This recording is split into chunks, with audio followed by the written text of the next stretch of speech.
네, 안녕하십니까. 오늘 말씀은 히브리서 2장 1절에서 18절 말씀을 읽겠습니다. 요절은 18절. 그가 시험을 받아 고난을 당하셨은즉 시험받은 자들을 능히 도우실 수 있느니라. 이 히브리서를 읽는 유대 기독교인들은 지금 로마 박해로 인하여 심한 핍박과 환난을 받고 있었습니다. 내적으로는 동족들의 유혹과 핍박으로 신앙이 흔들리기 쉬운 상황이었습니다. 창조주이신 성자 하나님께서 친히 육신을 입고 이 땅 가운데서 낮아지셔서 우리가 겪는 모든 어려움을 동일하게 체험하시고 우리를 형제로 받으시고 시험받는 자를 능히 도우실 수 있는 분이십니다. 그래서 저자는 흔들리는 그들의 주님의 말씀을 유념하여 믿음에 굳게 서도록 권면을 하고 있습니다. 그러므로 우리는 들은 것에 더욱 유념함으로 우리가 흘러 떠내려가지 않도록 감히 마땅하니라. 여기서 흘러 떠내려가지 않도록 함이란 배를 대충 묶어만 두고 닷을 내리지 않는 상태를 뜻한다고 합니다. 배를 묶어만 둬도 떠내려가지는 당장 않지만 그러나 파도가 세게 치면 떠내려가 버리게 됩니다. 그래서 여기서 유념함은 묶고 난 다음에 닷을 내리라는 것입니다. 그래서 하나님의 말씀을 들을 때 대충 듣지 말고 꽉 말씀을 붙잡고 하나님께서 왜 이 말씀을 주셨을까? 나에게 주신 이유가 무엇인지 또 내게 주신 사명이 무엇인지를 기도하고 유념하여 말씀에 순종하면 복음의 능력을 체험하게 되는 것입니다. 지금 믿음이 흔들리는 유대 기독교인들에게 유념하여 말씀을 꽉 붙들고 믿음의 닻을 내리는 삶을 힘써 살라고 하고 있습니다.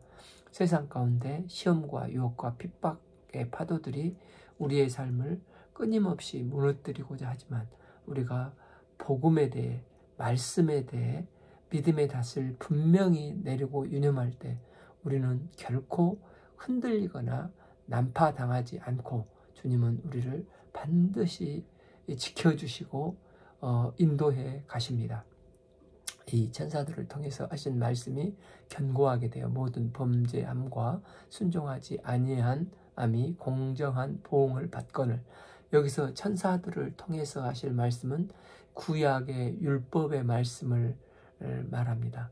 이 말씀을 통해 지난 시간에도 봤듯이 사도행전 7장 38절이나 53절 또 갈라디아서 3장 19절을 보면 그런즉 율법이 무엇이냐 범법함으로 더하여진 것이라 천사들을 통하여 한 중보자의 손으로 베푸신 것인데 약속하신 자손이 오시기까지 있을 것이라. 하나님께서 말씀을 주셨을 때 천사를 통하여 선지자에게 율법을 주셨다는 것입니다. 천사는 하나님의 메신저로서 하나님의 율법을 전달하는 전령 역할을 하는 것입니다. 그래서 받게 된 구약 성경인 율법도 등한히 여기고 불순종하면 보응을 받고 심판을 받는다는 것입니다. 그런데 3. 우리가 이같이 큰 구원을 등한히 여기면 어찌 그 보응을 피하리요? 이 구원은 처음에 주로 말씀하신 바요 들은 자들이 우리에게 확증하는 바니. 여기서 이같이 큰 구원은 복음을 말합니다. 모든 선지자의 완성자 되시는 예수님께서 직접 말씀하신 이 복음의 말씀을 안 들으면 너희가 도대체 그걸 어떻게 감당하려고 하냐는 것입니다. 그러므로 하나님의 말씀을 등한히 여기지 말고 받아들이신 예수 그리스도의 말씀을 경청하고 순종해야 하는 것입니다. 하나님은 범죄하여 하나님의 형상을 잃어버린 인간을 구원하기 위해서 제일 공을 들이신 것이 그 아들 독생자 예수 그리스도를 이 땅에 보내사 십자가에 죽게 하심으로 대속 사역을 완성하신 구원의 길이십니다. 그런데 하나님의 베푸신 이 구원의 길을 등한시하고 불순종하면 하나님이 참으로 속상해 하실 것입니다. 그래서 외적인 핍박 속에서도 복음에 유념하여 믿음의 닷을 내리고 말씀을 꽉 붙들고 절대로 내보내지 말라는 것입니다. 우리가 어떤 상황 속에서도 말씀을 붙들고 복음을 붙들고 믿음으로 닻을 내림으로 주 앞에서 승리하는 주의 백성들이 되기를 기도합니다. 4. 또 하나님도 표적들과 기사들과 여러 가지 능력과 및 자기의 뜻을 따라 성령이 나누어 주신 것으로 그들과 함께 증언하셨느니라. 이렇게 복음의 말씀을 붙잡을 때 복음의 능력이 있다는 것입니다. 그래서 복음을 믿고 전하는 삶 가운데 하나님께서는 아주 특별한 선물을 주신다고 약속을 하신 것입니다. 우리가 이 복음을 증거하고 복음을 함께 나누게 될 때 하나님께서 그 복음이 옳다, 정확하게 증언을 해 주신다는 것입니다. 그게 무엇입니까? 복음이 선포될 때 병고침과 방언과 수많은 이적과 표적과 기사, 여러 능력이 나타난다는 것입니다. 성령께서 주시는 놀라운 은사와 은혜로 복음이 증거되는 삶 가운데 하나님의 함께 하심을 보여주신다는 것입니다. 무엇보다도 가장 강력한 복음의 능력은 나 자신이 변화되는 삶을 살게 되게 해주시는 것입니다. 그래서 복음을 들을 때 우리의 영혼은 치유가 되고 회복이 되어 온전하게 되어 가는 것입니다. 주께서 말씀이 선포되는 곳마다 치유와 회복의 역사가 일어나게 하시고 그것을 통해서 우리의 삶이 옳다고 증언해 주시고 증명해 주시는 은혜가 항상 저희 복음 전하는 자들에게 임할 수 있기를 기도합니다. 5. 하나님이 우리가 말하는 바 장차 올 세상을 천사들에게 복종하게 하심이 아니니라. 당시 유대 기독교인들에게는 외적으로 내적으로 극심한 핍박과 유혹이 있었습니다. 거짓 교사들은 그렇게 힘들게 신앙생활하지 말고 다시 유대교로 돌아와라. 그래서 편안하게 신앙생활을 하라고 유혹을 했습니다.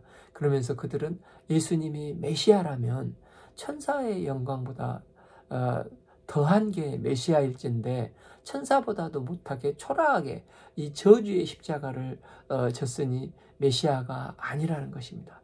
그래서 이 히브리서 기자는 시편 8편 4절 6절을 인용하면서 예수님이 이 천사들보다도 비교할 수 없을 정도로 위대하시고 존귀하심을 말씀하고 있습니다. 왜 예수님은 우리의 몸을 입고 오셨는지, 왜 하나님은 그 길을 선택하실 수밖에 없으셨는지 성육신에 대한 놀라운 비밀을 설명을 하고 있습니다. 그러나 누구인가가 어디에서 증언하여 이르되 사람이 무엇이기에 주께서 그를 생각하시며 인자가 무엇이기에 주께서 그를 돌보시나이까. 7.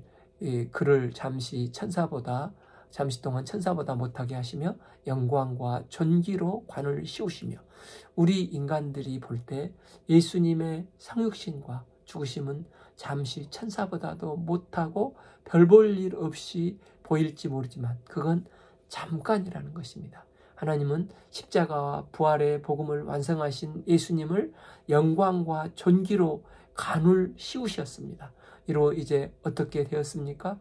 8. 만물을 그 발 아래 복종케 하셨느니라 하셨습니다. 만물로 그에게 복종케 하셨은즉 복종하지 않는 것이 하나도 없게 하겠으나 지금 우리가 만물이 아직 그에게 복종하고 있는 것을 보지 못하고 하나님께서는 십자가의 부활의 복음을 완성하신 예수님께 만물을 그 발 아래 복종케 하는 놀라운 능력과 권세를 주셨습니다.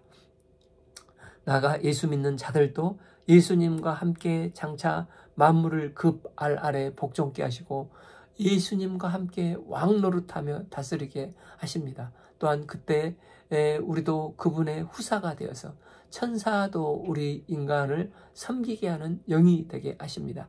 창조주 성자 하나님께서 피조물인 인간의 몸을 입고 오셨다는 이 성육신의 사실은 정말 상상할 수도 없는 놀라운 은혜요, 놀라운 사건입니다.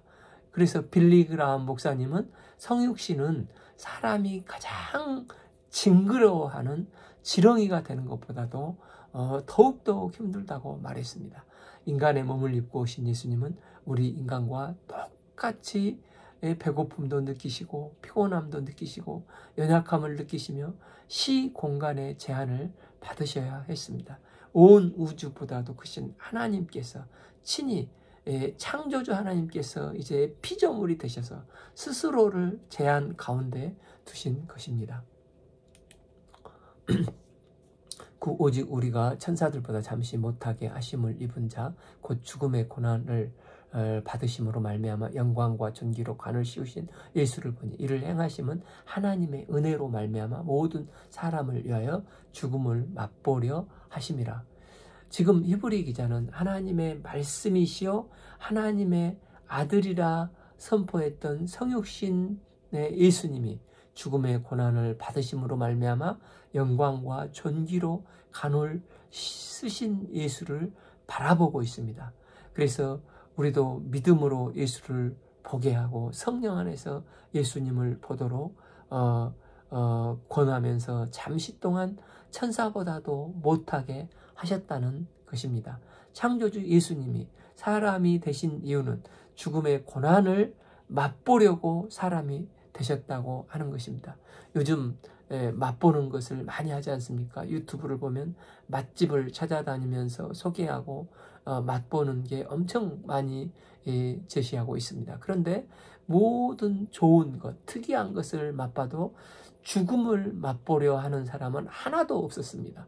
그런데 하나님의 말씀이요, 하나님의 아들이신 예수님은 죽음을 맛보게 하시려고 사람이 되셨다는 것입니다. 여기서 맛본다는 것은 체험을 하다, 체득하다, 경험하고 받아들이게 한다라는 뜻이 있습니다. 그러니까 예수님을 죽게 하시려고 사람이 되게 하셨다는 것입니다. 왜 천사보다 낮추시고 죽기까지 낮추신 것입니까? 이는 죄 없으신 하나님이 인간이 되어 죽으심으로 단절된 거룩하신 하나님과의 관계를 회복하고 우리를 죽음의 저주에서 건져서 영원한 생명의 길로 인도해 주시고자 하심이기 때문입니다. 때문에 하나님이신 예수님께서 모든 영광과 존귀를 포기하시고 이 땅에 천사보다도 못한 이 땅에 인간의 형체를 입고 십자가에서 잠시 죽으신 것입니다.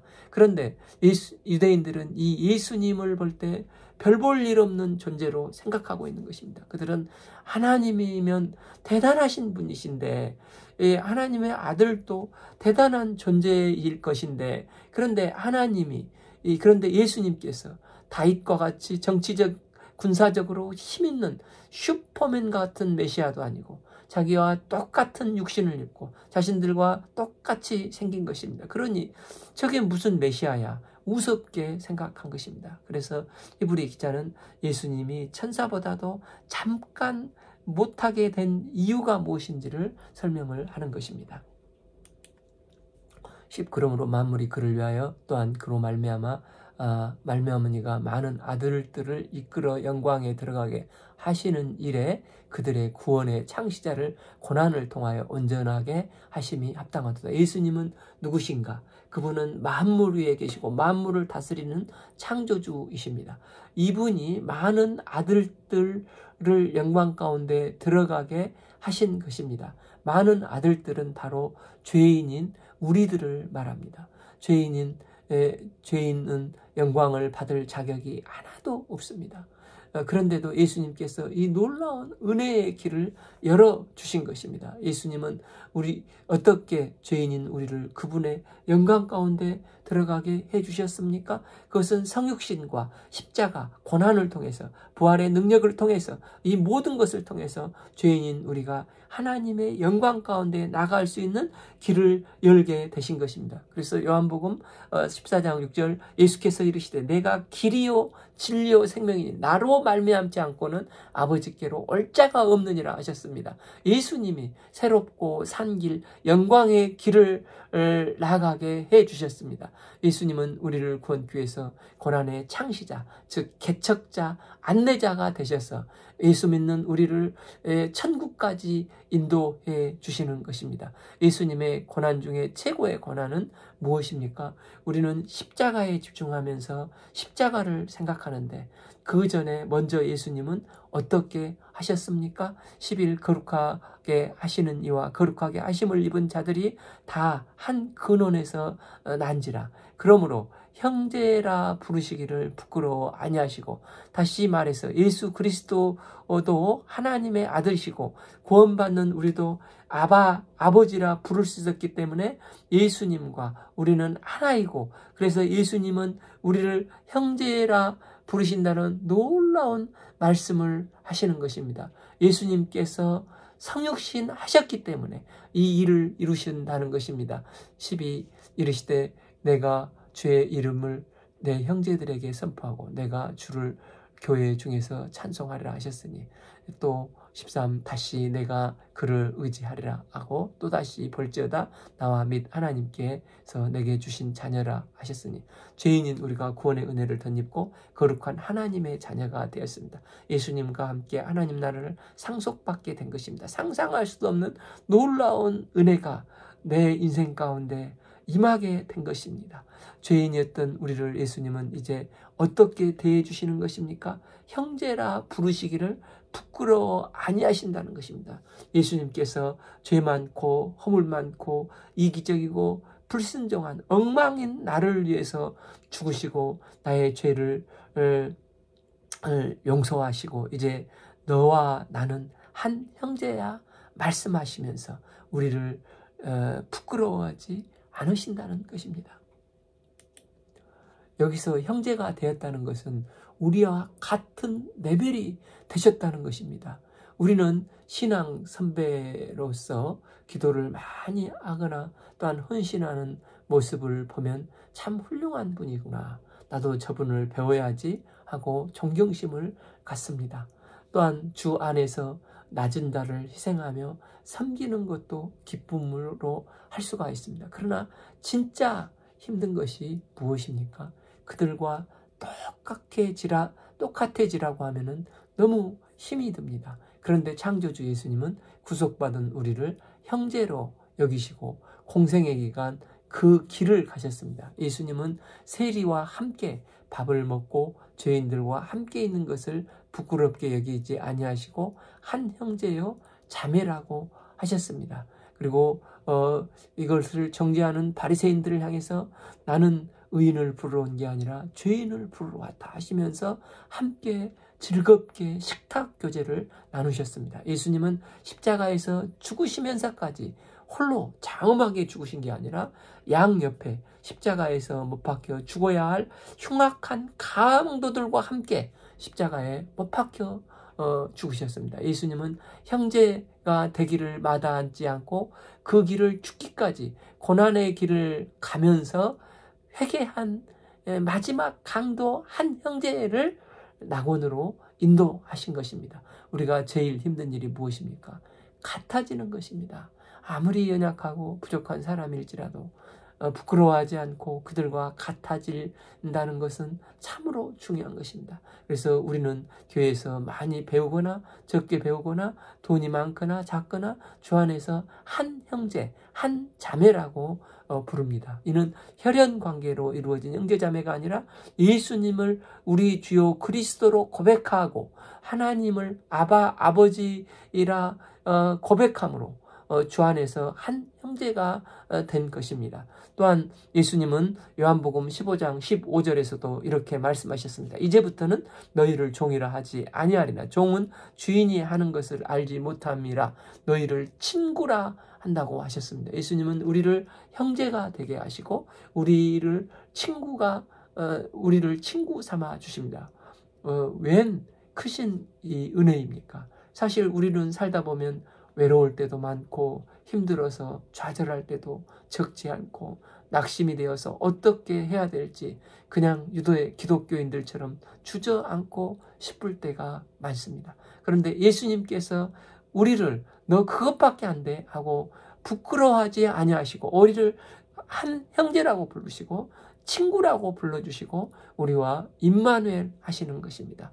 우리도 우리를 구속하고 형제 삼으신 예수님을 배워서 형제를 부끄러워하지 아니하고 함께 복음을 나누며 증거함으로 주님의 형제답게 친구답게 주님께서 우리와 임마누엘 하신 것처럼 주의 기쁨이 되어 온전함 가운데 나가는 복된 은혜의 삶을 살아갈 수 있기를 기도합니다.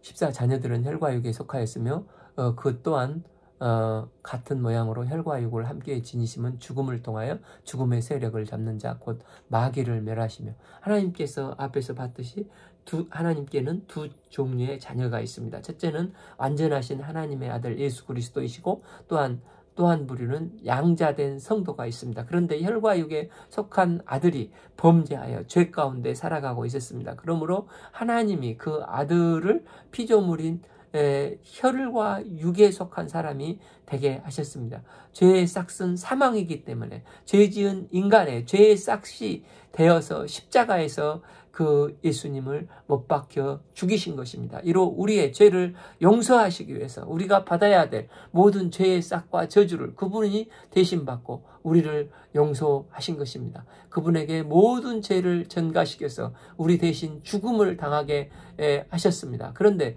우리가 죄를 짓게 되는 순간 하나님과 관계가 단절되기도 하지만 사탄의 권세 아래 놓이게 된다는 것입니다. 14. 또 죽기를 무서워함으로 한평생 매어 종노릇하는 모든 자들을 놓아주려 하심이니 죄로 인하여 이 사탄의 권세 아래 놓이게 될 때 죽음 가운데 영원한 죽음으로 갈 수밖에 없는 우리를 위해서 하나님은 그분의 아들 독생자 예수님을 사람이 되게 하시고 십자가에 죽이시고 부활하심으로 우리의 죄를 용서해 주시고 부활 생명을 주셨습니다. 이로 사탄과 마귀의 권세를 깨뜨리시고 사탄의 머리통을 깨뜨리시고 그 권세로부터 끄집어내시고 자유케 하시고 해방시켜 주셨습니다. 실제로 과거 우리는 죽기를 무서워함으로 한평생 매여 사망의 종노릇한 삶을 살았습니다. 우리 모든 두려움의 뿌리는 이 죽음에 있습니다. 이 종노릇에서 벗어나는 사람은 누구도 없습니다. 유일한 길은 예수 십자가와 부활신앙을 가져야 합니다. 이 부활신앙을 갖기 전에는 죄의 종노릇에서 누구도 절대로 벗어날 수가 없는 것입니다. 오직 우리를 구원기 위해서 이 땅에 오사 십자가에 죽으시고 부활하신 주님의 보혈의 피를 붙들고 부활의 주님을 믿을 때 그 피가 우리의 마음속에 힘이 있어서 죄를 씻어주시고 부활의 생명을 덧입게 해주신 것입니다. 16. 이는 확실히 천사를 붙들어 주려 하심이 아니요 오직 아브라함의 자손을 붙들어 주려 하심이니라. 예수 그리스도의 성육신과 십자가의 고난과 부활 이 모든 것은 누구를 위해서 존재한다는 것입니까? 그것은 천사를 위한 것이 아니고 믿음의 조상 아브라함의 자손을 위한 것이라는 것입니다. 혈통적인 자손이 아니라 예수를 주요 그리스도로 고백하는 모든 영적 자손들을 위한 것이라는 것입니다. 17. 그러므로 그가 범사의 형제들과 같이 되심이 마땅하도다. 이는 하나님의 이 일에 자비하시고 신실하신 대제사장이 되어 백성의 죄를 속량하려 하심이라. 히브리서 기자는 그분을 보니까 그분께서 대제사장이 되셨다고 말하고 있습니다. 대제사장은 사람들 가운데 하나님이 택한 사람입니다. 그리고 그는 무엇을 하는 사람입니까? 사람들 편에 서서 사람들을 위해서 하나님께 중보하는 자로서 사람들의 죄를 사하기 위해서 희생제사를 드리고 사람들을 하나님 앞에 세우기 위해서 기도하며 중보하는 자가 대제사장입니다. 자비는 우리의 악함과 약함 때문에 우리에게 내릴 형벌과 징계를 내리지 않는 것을 자비라고 합니다. 마땅히 받아야 될 벌을 하나님의 크신 자비하심으로 패스 오버 해주시고 제거해 주시는 은혜를 덧입게 해달라고 기도하는 것입니다. 그 죄사함을 위해서 또 범죄한 백성들을 위해서 대제사장은 매일매일 아침 저녁으로 상번제를 드림으로 그 양은 수없이 죽어나가고 또 나는 하나님의 자비하심으로 이례적인 생명을 매일매일 얻게 되었습니다. 그런데 이제는 점없고 흠없고 죄가 없으신 예수님께서 스스로 단번에 하나님의 어린 양 희생제물이 되신 것입니다. 세례요한은 이 예수님을 보자마자 보라 세상 죄를 지고 가는 하나님의 어린 양이로다 라고 외쳤습니다. 부활 승천하사 하늘 보좌에 앉아 계신 예수 그리스도께서 대제사장이 되셔서 우리를 위해서 오늘도 중보하고 계십니다. 우리가 신실하시고 자비하신 우리의 대제사장 되신 예수님을 붙잡을 때 하나님께 나아가는 길이 열리게 되는 것입니다. 18. 그가 시험을 받아 고난을 당하셨은즉 시험받는 자들을 능히 도우실 수 있느니라. 우리가 시험받았을 때 예수 그리스도가 왜 우리를 도와주시는 것입니까? 이는 그분이 우리와 같은 시험을 받아 보셨기 때문입니다. 죄 없으신 예수님은 성육신하셔서 인간이 겪을 수 있는 모든 시험과 유혹을 다 체휼하시고 경험하셨습니다. 그래서 예수님은 우리의 연약함과 슬픔과 고통을 모르시는 분이 아니시고 가장 잘 아시기 때문에 우리를 외면치 않고 우리를 진정으로 위로해 주시고 우리의 형편을 가장 잘 아시는 분이시기 때문에 시험받는 우리를 능히 도우시는 분이십니다. 예수님은 나의 질병의 고통, 경제적인 어려움, 자녀 문제에서 오는 고통을 다 아시는 분이십니다. 예수님은 시험받아 고통당하셨은즉 즉 시험받은 자들을 능히 도우실 수 있는 분이십니다. 사실 그 당시 유대 그리스도인들은 정치적인 박해, 종교적으로 이단의 박해로 기독교인들은 비방거리가 돼서 심지어 원형 경기장의 조롱거리가 되고 죽어나갔습니다. 그래서 나 힘들어서 더 이상 예수 못 믿겠다. 시험을 받은 것입니다. 그래서 히브리 기자는 이 어려움을 당하고 있는 유대 기독교인들에게 능히 도우실 예수님을 바라보라고 하는 것입니다. 우리가 고통을 이기려면 고통을 극복해야지 하고 자신을 채찍질하려고 되는 게 아니고 시험을 받아 고난을 이기신 믿음의 주요 온전케 하신 예수 그리스도를 바라보고 생각하면 그분이 우리를 위로하시고 우리에게 닥친 시험을 능히 이길 수 있는 새 힘을 공급해 주시고 이기게 하시는 분이십니다. 그분은 우리를 어떻게 도우십니까? 로마서 8장 26절 이와 같이 성령도 우리의 연약함을 도우시나니 우리는 마땅히 기도할 바를 알지 못하나 오직 성령이 말할 수 없는 탄식으로 우리를 위하여 친히 간구해 주시는 것입니다.